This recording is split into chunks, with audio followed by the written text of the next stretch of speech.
Many of our athletes are Olympic athletes from Pyeongchang earlier this year. Lots of them you would have recognized for sure. Lots of the crazy sports you would have recognized for sure. How many people, just quick show of hands, how many people actually watched coverage of the Olympics this past February? Oh man, Derek, are you impressed? That was like 90% of the audience, I think. That's fantastic. So here's a question for you, and I don't know exactly how this will go, but let's just try it. What words come to your mind after having seen that video? Anybody on this side? Just shout it out. Pride. Pride. I like it. This side. Emotions. Emotions. Down the middle. What have you got? You're just stunned, right? Overwhelmed. That's the silent word you're sending me, right? Anybody else? Perseverance. Like it. Yep.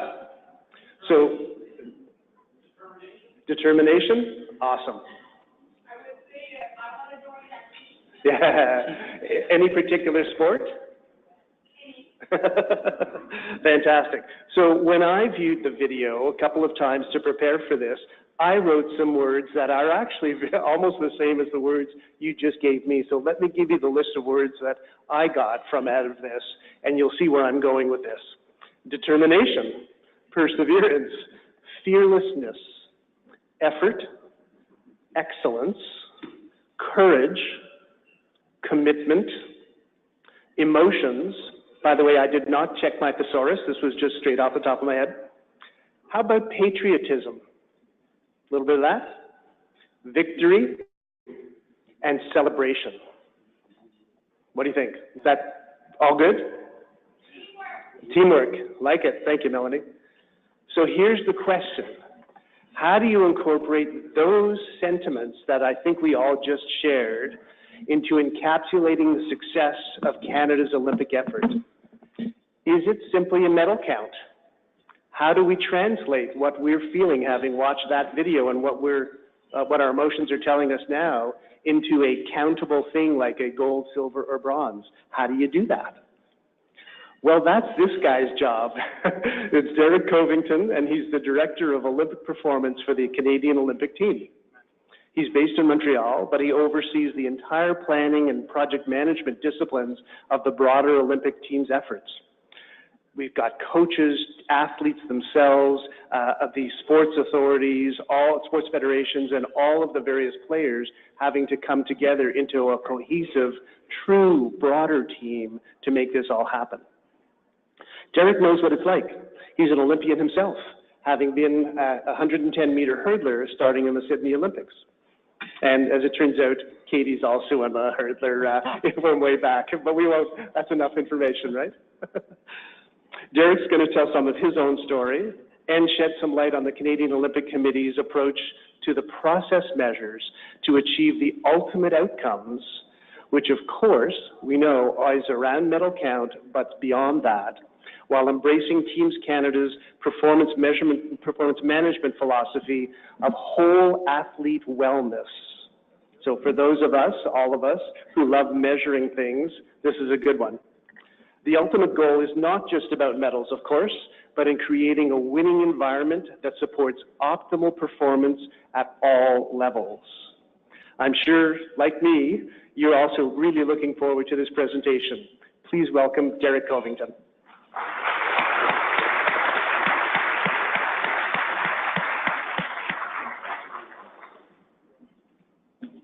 Knock him dead, he says. Good afternoon. Hi, everybody. This picture right here was just taken last week on Parliament Hill, where our House of Commons stood up to celebrate the success of our Olympic and Paralympic teams in Pyeongchang. And during the photo op afterwards, I'm not sure who is more excited about the selfies, the athletes with the Prime Minister or our Prime Minister with our athletes. Good afternoon. Thank you, Murray, for that introduction. I got to say that I'm really happy to be here today to share a little bit about our Olympic story and how we measure performance. It's a real privilege to be here, so thank you for having me. First, I thought I'd share a little story about two questions that I often get at Christmas parties. The first one usually goes, so what do you actually do at the COC? So Murray alluded to a few of those things, and I usually say I'm the Director of Olympic Performance, and I work with our sports on the planning and preparation for the Olympic Games. Then I usually get three sub-clarification questions. Usually goes like, so does that mean you do logistics? I'm like, no, I don't do logistics, but of course we have a logistics department. And the next question I get is, so do you coach athletes? And no, I do not coach athletes. Of course, we have coaches on our Olympic team. Then the third question I usually get is, so do you get to go to the Olympic Games? And yes, I do get to say yes to that question. I've had the distinct pleasure of being on the Olympic team most recently in Pyeongchang. And of course, everything you see on TV in terms of its intensity and how big and even how fun it is actually all true. And so the next big question I often get is, so how did you get a job at the COC? And so that's actually maybe a whole other speech, because my journey didn't really start out to want to pursue a career in sports management and sports performance. I actually started out with a master's degree in planning, and I was pursuing a degree in urban planning. And so actually being here today is a really nice full circle moment for me to be able to combine my love of planning with my love of performance. So again, thanks for having me here. So today's presentation will help to explain a little bit what we do at the COC, and to answer the question that is before us today, how to measure the success of Canada's Olympic Games effort beyond the medal count. Before I tried to become an urban planner, I was a 110-meter hurdler, and winning 2 national championships at the junior and university levels. But my Olympic journey, actually, as an athlete, came to an end. So, Murray, just a little correction on my introduction. At the Barcelona Olympic trials in '92, where I failed to make the team. In my mind, I was really close. But actually, I was quite far from making that team. And in fact, if I'm completely honest with you, I didn't really have a hope in making that team. So you could say it was an early life lesson in a mismanagement of a KPI. But what was a failure as a competitive hurdler turned into a growth opportunity. And 8 years later, I found myself at the Olympic Games in Sydney as the team manager for Athletics Canada. And since then, I have had the privilege of being at 9 Olympic Games in different capacities over the last 18 years. So we have an Olympic Games every 2 years, and we're on a 5-year planning cycle. So at any given time, we're managing 3 different Olympic Games. But at every step of the way, at the heart of everything we do is our consistent approach to performance.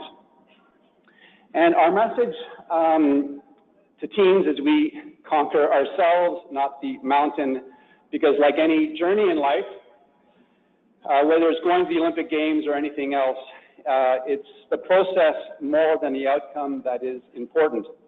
And as much as Olympic medals are important, and they are, it is who you are when you're trying to win that Olympic medal that is the most important. But of course, at the foundation of good performance is good planning and preparation. That will be obvious to this group, this room full of professionals and experts in this field. And let me tell you, I put to good use my master's degree in planning over the years at the COC, mapping this out. So on this journey of ours, we have one objective, and that is to provide our athletes and our coaches and our teams with the best chance for them to succeed at the Olympic Games. That is our absolute focus. And of course, creating winning conditions in the Games environment is complex and multifaceted, and is something that we are absolutely committed to. In our planning and preparation, it starts with annual site visits, annual and regular site visits. We have annual planning, debrief, and review process through our own the podium partners who provide expert technical advice. We have our annual Olympic Lab. It's where the team comes together to understand what it will take to perform at the Games. And now that the Winter Games are over, we're getting into a more formal phase with our summer team on the games planning and also through a process to understand what it takes to be a high-functioning team in 2 years. Next year, we have the Lima Pan Am Games, where sports will use it for the purpose of qualification, and they'll also use it to simulate their Olympic plans. And right before the games, we have our final operations and preparation seminar, where we have team leaders and our mission team come together. And then, of course, we go into what we call our final day-by-day planning cycle, where we kind of go through line by line, person by person, room by room, movement by movement, flight by flight, every single detail of our Olympic team. And through all of this, sports have training, world championships, simulations. Each sport has a test event at the Olympic environment, and other familiarization. We believe that if we are good at all of this, we will create winning conditions to be our best. And if our best is better than our competitors' best, well, then I guess the medals will take care of themselves. Right? Simple as that. But funny enough, I'll tell you a little secret. The games environment is actually a horrible place for people to be at their best.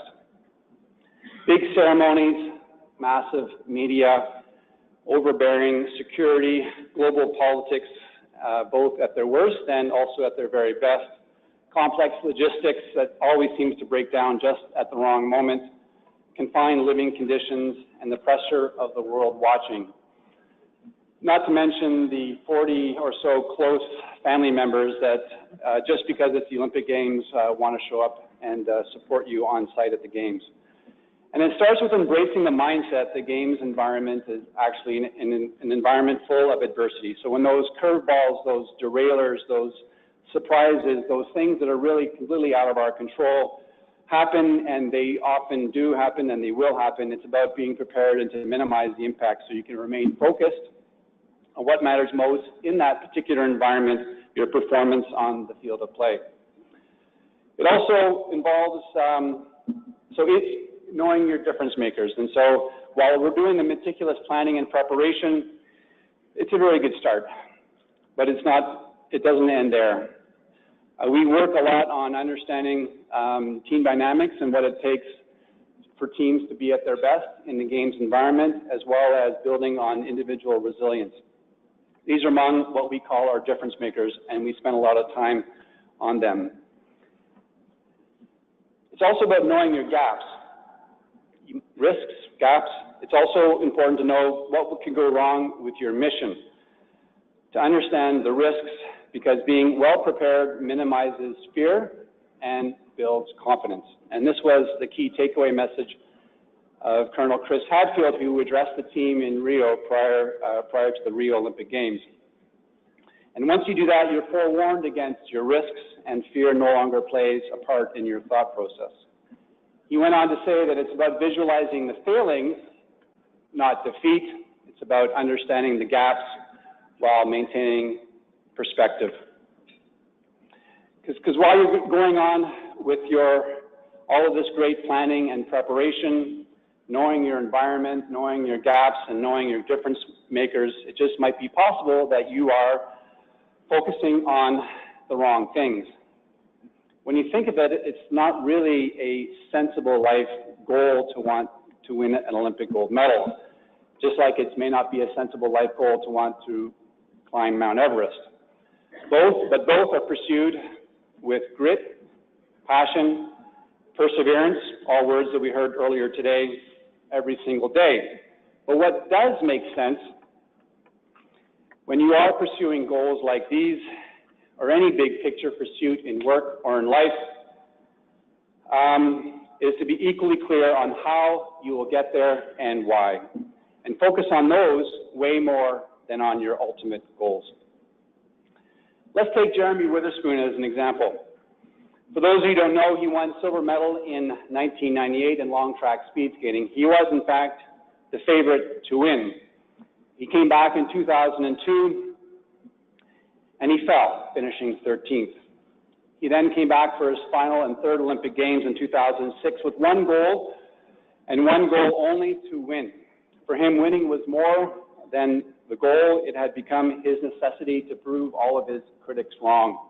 When Olympic gold was the only acceptable outcome. It led in the end to a much worse final result, 9th at his final Olympic Games. He had lost perspective when he had singularly defined success as a gold medal. So to summarize this section, this Olympic thing it's a journey with the Olympic Games as an extraordinary moment. But it is only a moment, and it does not define us. It is what we do every day that defines us. So we don't focus on the winning part so much. As that is important and even expected, we focus on a performance that has meaning. Now we'll move into the performance strategies and measurements part of this presentation. So I've just covered the following elements of our approach to performance. Prepare and plan. Know your environment to be at your very best. Know your difference makers. Know and understand your gaps. Focus on the necessary day-to-day improvements, strategies, and tactics that will get you there. And maintain perspective on a performance that has meaning, your why. Now let's talk through about how we take some of these concepts and turn them into something more familiar, like strategies, KPIs, objectives, goals, and measurements. This is a map of the funding in the Canadian sports sector. The Canadian sports system is complex in its national, provincial, and local stakeholders that work together, and we have our Canadian sport policy that governs all of this. When it comes to the high performance side of things, the policy's broad objective is Canadians are systematically achieving world-class results at the highest levels of international competition through fair and ethical means. The Canadian Olympic Committee, which is the largest private funder of sport in Canada, invests about $20 million annually directly into the system through various points of entry and programs. And we make our investments in the system with intention to act as a catalyst and a convener to leverage other resources in the system. A good example would be our recent matching grant for the Next Gen program, as well as our $5.2 million over the quad, which we have invested in coaching education and development for our high-performance coaches. So all of these investments that we make into the sports system are guided by our own strategic plan. Our mission is to lead the achievement of the Canadian Olympic team's podium success and promote the principles and values of Olympism. That's our mission.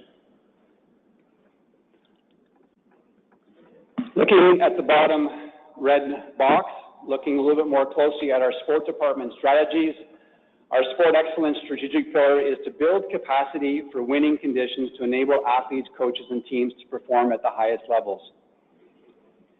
If we click a little bit deeper on that one, we have 17 sub-objectives. I will not be going through all of them today, but I will focus on 3 of them. First, looking at system capacity building. Enhance the sports system by having capacity building and leadership strategies with national sports federations and key sport partners. A little while ago, the national sports federations went through an organizational assessment process designed by Deloitte, one of our valued sponsors, that focused on 6 main business functions that you see on the left-hand side: governance and risk, strategy and planning, leadership and culture, people, revenue generation and engagement, and support services. This assessment formed the basis of our NSF enhancement strategy, which was a grant that we provided to sports to help them with their capacity. Based on the results of and the subsequent gaps depicted between the boxes there, we chose 4 areas to focus. These became our 4 priority areas: so leadership development, specialized tools and resources, for example, database management and HR, and alignment with provincial sport organizations, and the 4th being revenue generation. So when sports had to apply for these grants, they had to fall into one of these 4 priorities and also indicate how they were planning to measure success through this grant process.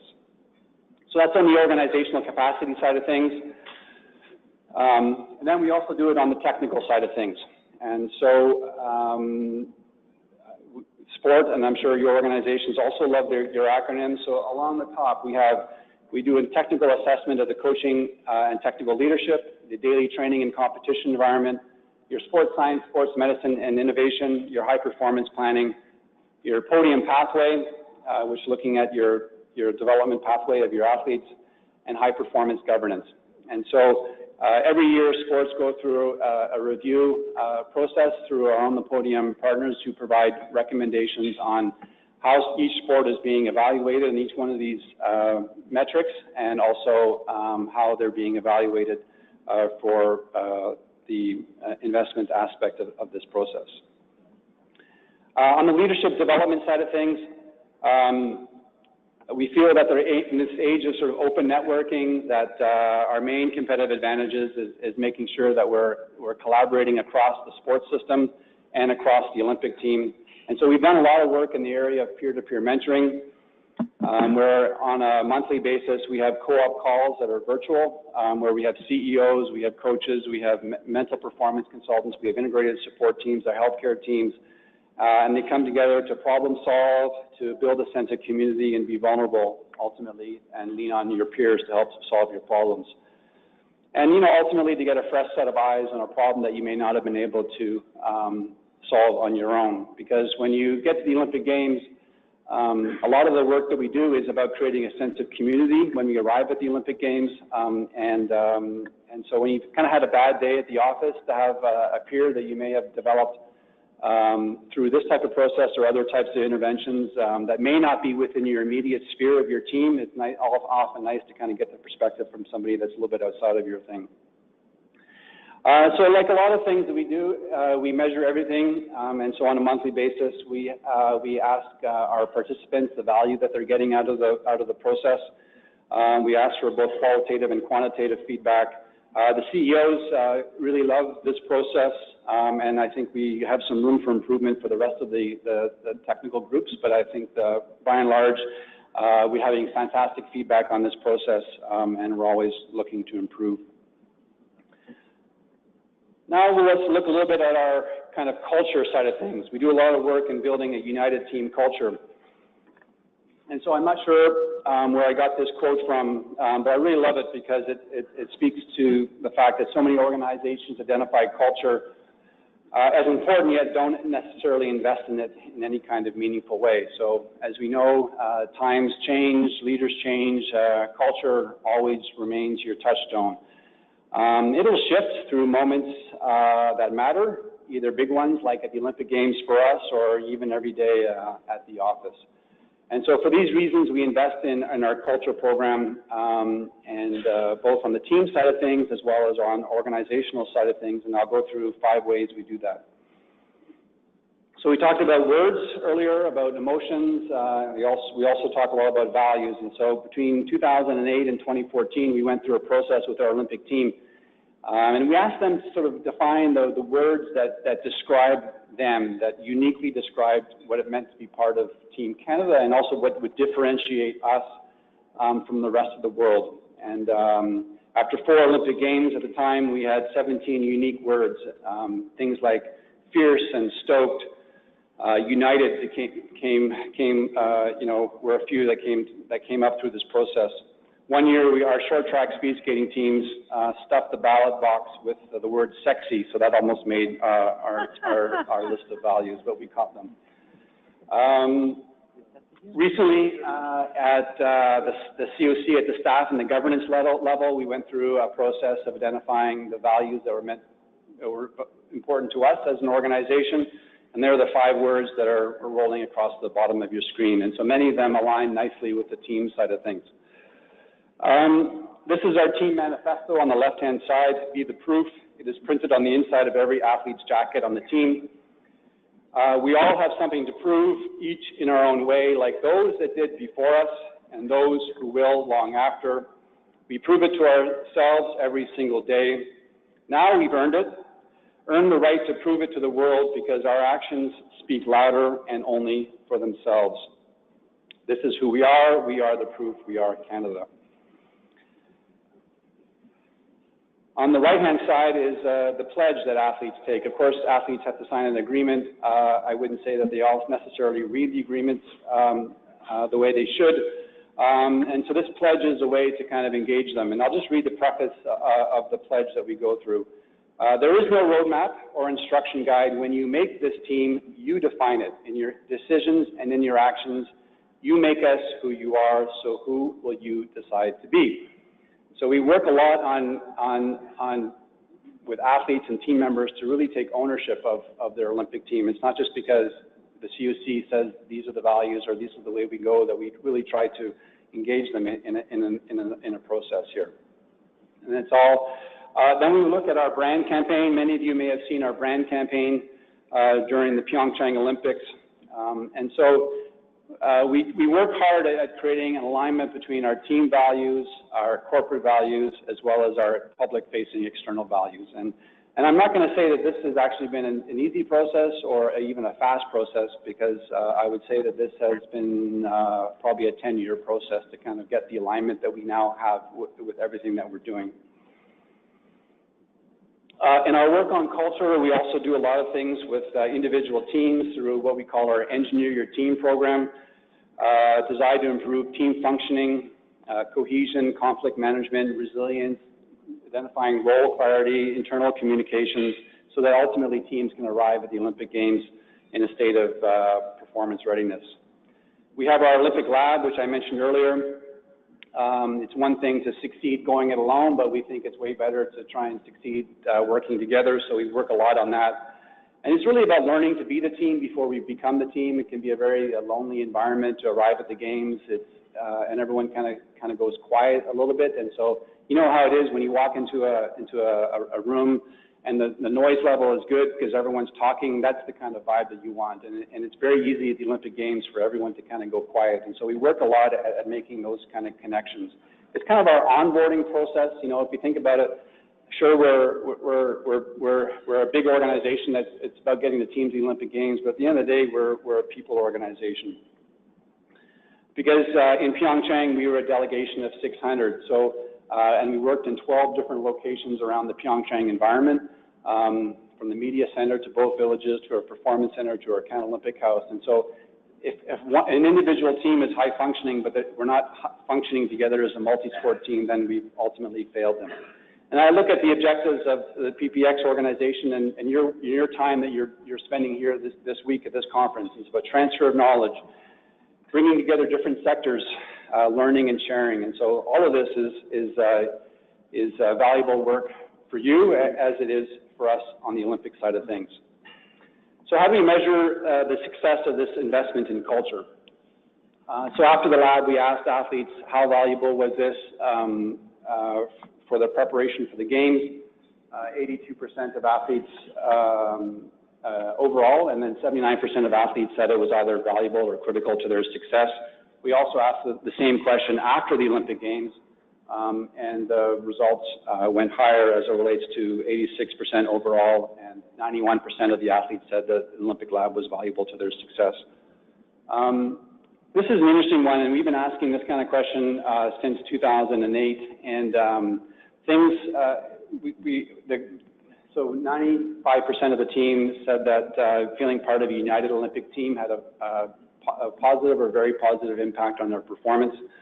And so this really speaks to the importance of valuing a sense of belonging and speaking to the importance of nurturing this concept of a home-away advantage. And so we had the home games here in Vancouver, but we really worked hard to try and create a sense of home when we're abroad as well. And all of this, I think, sort of speaks volumes to our investment in this area. People may be familiar with Patrick Lencioni's 5 dysfunctions of a team. So there's a number of psychometric tools that we use with individual teams. This is actually, we did this exercise with all of the performance directors of all each individual sport, and so it kind of gave us a snapshot of where our team was in a multi-sport environment in terms of our function. And so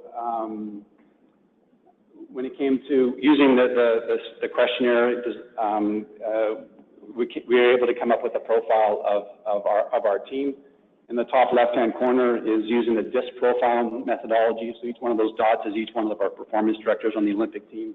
So it kind of gave us a good sense of how we would be working together. And also using the metrics, we were able to double-click on and getting a better sense on where we needed to improve in the area of accountability, results, and on trust. So these are all some of the ways that we go about measuring our team. Okay, last one, understanding your needs. And so our objective is to acquire a comprehensive understanding of the needs of athletes and coaches to inform and support our National Sports Federation planning and Olympic performance preparation strategies. And so we can't be going to the games and avoid without being really in touch, really having our finger on the pulse of our teams. And so I have a team of 4 managers. They're either Olympians, Olympic medalists, or world champions, and they are assigned to a portfolio of sports that they work with. They work with both summer and winter, and so we also work a lot on the transfer of knowledge between summer and winter. And they go through a process of building trust and understanding and relationships. So when that curveball happens at the Olympic Games, and you really have to have that challenging conversation with the high performance director, that you've been able to build up that relationship with them so that you can actually do that in a way that doesn't come across as you're judging them, that you ultimately they feel that you've got their back because you feel supported, but at the same time you're able to have those kind of good conflict, high engaged conversations. And then we go through a gap analysis process with each of the sports. Of course, when we're allocating resources across the entire Olympic team, we need to prioritize the gap for the hockey team versus the gap for the speed skating team, and be able to prioritize those things, whether it's accreditations or rooming lists or other types of resources that we might have. And then internally, we also have a process of, if it's a medal potential sport, because we do allocate more resources to our medal potential sports, that we will allocate additional resources for a sport, because we have a general offering for the entire team, but then we might have additional offerings for medal potential situations. This is just an example of one of the tools that we use through our gap analysis process, and so you'll see the types of gaps that we track with each one of the sports, and then we have a project management tool that we've been using as it relates to tracking these things, because a gap could be a cargo, it could be accreditation, it could be funding, it could be team dynamics, and so there's different areas of our organization that deals with them differently and tracking them so they don't just fall through the cracks. Okay, so how did we do? By way of wrapping up, I thought I could take a look at one of our Pyeongchang performances. So who watched figure skating at the Olympic Games? Okay. Yes, they had an amazing games. Our figure skating team was really top of the class across all disciplines. One big thing, of course, was our team event where Patrick Chan was a big part of that team performance. But as you may know, he at Skate Canada, which was in about 4 months prior to the games, he actually didn't have a very good performance.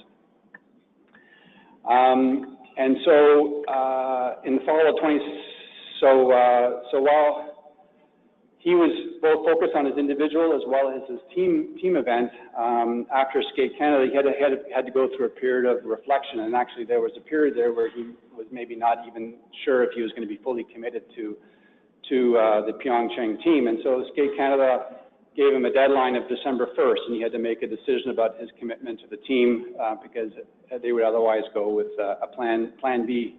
And so when December 1st came around, he took the time that he needed, and he made a commitment to go for it with the team. And so the question then becomes, so how do you get him to where he was then to where he needed to be just less than 3 months later? And so, of course, you put a plan together. So it's the planning and preparation. Here's a 12-week plan that was put together by their high performance director, Mike Slipchuk, and Kelly Quip, who's at the Canadian Sports Center Institute in Calgary. He relocated to Canada to create, because he knew that in order for his environment that he wanted to have, it had to be had to make some changes there. That's the second part. If you will, these were some of the gaps that had been identified for him. You can call them, these were his SMART objectives. They were all sort of designed to be achievable and measurable. They were also his difference makers when you're looking at trying to find enjoyment in the skating, his fitness, and rebuilding the belief in his abilities. And then these were the strategies that they had come up with as it relates to be able to close the gap on those functional changes that were required in that relatively short period of time. And then ultimately, the purpose and meaning. He didn't have to look far to find the purpose and meaning with his teammates and being focused on what he needed and not to let his teammates down. And they won gold in the team event, which contributed to Canada's overall best ever games of 29 medals. So it was our best ever Olympic performance overall for Team Canada. I know you guys love measurements, so I'll just show you a few other ways as it relates to how we measure the success of our team. The Olympic performance managers, so they got a 4.9 out of 5 when we do an exit survey with all of our sports in terms of their adding value to the individual sports performance. We also asked sports about the Olympic Village as a performance-focused environment, and it was rated as a 4.3. We also asked how we as an organization were a performance partner to the sports before the games, 4.3, and then a 4.5 at the games. So one would normally expect us to be valued more at games than before games. 86% felt they had the support that they needed to be ready at the Olympic Games. Looking a little bit on the non-sport side of things, we had 25 million page views on Olympic.ca, 6 billion earned digital impressions, and with over 100,000 new members on our Olympic Team Club on our website. Our Canada Olympic House and Pride House earned over 34 media impressions. And then in a non-games environment, we also, when we're looking at advancing the values of Olympism, we use our Olympic Day. And so we had, last year, we had over 67,000 participants in our Olympic Day program with 69,000 resource downloads off of our website. And Olympic Day 2018 is coming up on June 20th, and we have some new KPIs that are higher than those that we're looking to achieve. So there you have it. No more stats. But I thought I'd just leave you with this final quote. I thought it was fitting to end here as it relates to us talking about performance management, because the Olympic Games and medals are really just a vehicle to ultimately achieve this. And it's really important for us that we never lose sight of this. Ultimately, in our respective organizations, in our roles, in our industries, and around the world, we're always looking to be the best. And let's be honest, we don't often know exactly what it will take to get there. And if it's a worthwhile and meaningful goal, it won't necessarily be easily achieved. So, but we do know that at the foundation of all of this is good planning and preparation. And really, I want to hone in on the environment aspect of things and the importance of creating environments that foster a safe, kind of yet demanding environment for people to grow and have a greater sense of belonging. Creating ways for people to be open to learning by working together with processes that allow people to be engaged and dabble, try things, take risks, because ultimately for people to show up as the best versions of themselves and to ultimately achieve their full performance potential. So that's it for me from the Olympic perspective, and I hope you enjoyed it. Thank you very much.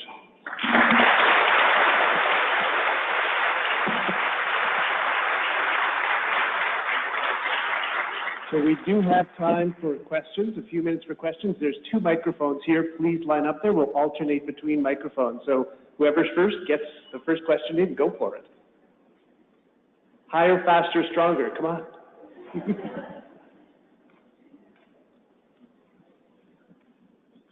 How you doing? TJ Conley from Health Canada.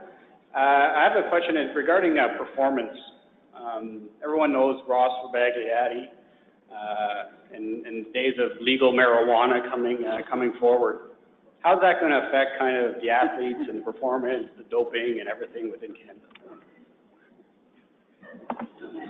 Yeah. Well, I mean, for sure, the issue of doping in sport is much bigger than certainly Ross Rebagliati, although he obviously made a whole lot of headlines back then. And I think, you would have covered a lot of the headlines over the years, or just even and very recently, certainly with a lot of the scandals that are involved. And so Canada has certainly taken a very strong position as it relates to anti-doping and clean sport and ethical sport. Marijuana has had also a journey from being a banned substance to not banned and then banned again. So, I mean, as an athlete, they have to know that they have to make choices in what they're consuming, what they're putting in their mouth, which is different than if you weren't competing at a high performance level. So I'll just come back to knowing the rules, and athletes will be held accountable to those things, wherever marijuana lands as it relates to being determined a performance-enhancing drug. Hi there. Thanks so much for this. This was awesome. I just have a quick question, because as we look around, there's certain aspects that we can always say that we're supposed to be good at and we should perform well. I'm thinking in an Olympic setting, curling and hockey, for example, we would always be measured as gold medal or bust. What do you do when you don't have the showing that you necessarily would have expected from the performance standpoint, and what are the challenges in trying to reset and reestablish these new baselines or KPIs for that? Mm-hmm. So, for sure, I mean, at the end of the day, it's sport. It's sport. So you can put your best team on the rink. You can put your best curling team, hockey team, speed skating team, and so all of the measurements that we put into getting to the Olympic Games in terms of measuring who is a medal potential and who's not a medal potential. So all of those sports that I mentioned are all medal potentials, and of course hockey would be a medal potential. And then it's up to the sport to kind of go out and make sure that they can achieve what they've set out to do. When a sport doesn't achieve their objectives, when we look at their reassessment for the next quad, for example, we don't necessarily look at their singular result at the recent Olympic Games. We'll also look at their potential for Beijing. And so if their potential for Beijing still exists as a medal potential, then we'll continue funding them. And then we'll go through a technical assessment as well as the organizational assessment to make sure that the organization is healthy and the team has got all our investment is a good investment in a sport that's able to realize that medal potential. At the end of the day, I mean, our hockey teams both met the podium, and there are other sports. I would say by and large our Pyeongchang team kind of did what they had to do, and sometimes that's really what our objective is that they can kind of go and do what they have to do. There's a few pluses and minuses there, but that's kind of sport. Cool. Thank you. Time for one more. So Mr. Chance, go for it. Hi, so I have a question for the place of innovation, and do you have like an indicator or a measure on how to include innovative training approaches or innovative ways of building a team? Do you have a measure relating to that? Okay. Measuring innovation.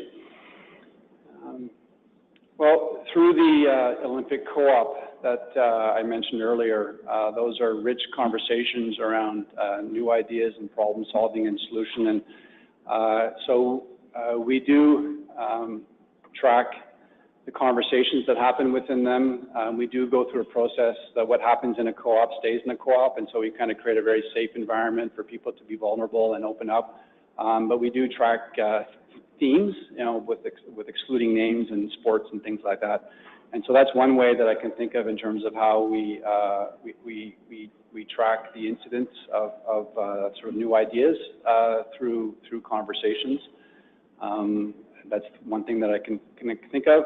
There's on the sport technical side of things, through our performance analytics, video analysis, our health science and technology. There's all kinds of areas that we look. Obviously, that's a rich area for us to kind of advance innovation in how we're preparing athletes.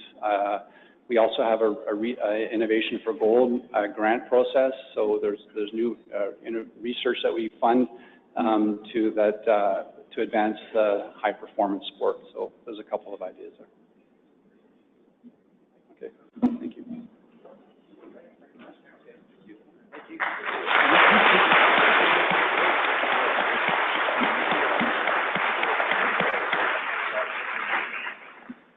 So you just thought the athletes showed up, right? You figured it's that easy? So I have a question I know we have a bunch of folks from National Defense in the room. Were you not impressed with the logistics? Can you deploy troops like they deploy athletes? Did you learn a couple of things, maybe? So I was very impressed with that portion of it for sure. A couple of things that I took away from it that I literally wrote down and will keep for a long time. Have clarity in your mission. Without that, how do you know where you're going? It's what we do every day that defines us. Really like that one. And of course, I'm sure everyone wrote this one down.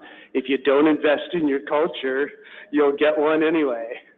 And the fact that you're able to measure aspects of that culture was very impressive. So who thought they picked up a number of best practices from this so that they might be able to adapt in some way, right? There's lots of good stuff in here that you should be able to take the concept of, the idea of, and see if you can adapt it into your own organizations. So as we mentioned, as has been mentioned a few times along the way, as part of our thank yous to our speakers, we're making charitable donations to their organizations. And so we'll be doing that. We'll be making a donation to the Canadian Olympic Committee on all of our behalf and on PPX's behalf as a thank you to Derek. So thank you once again.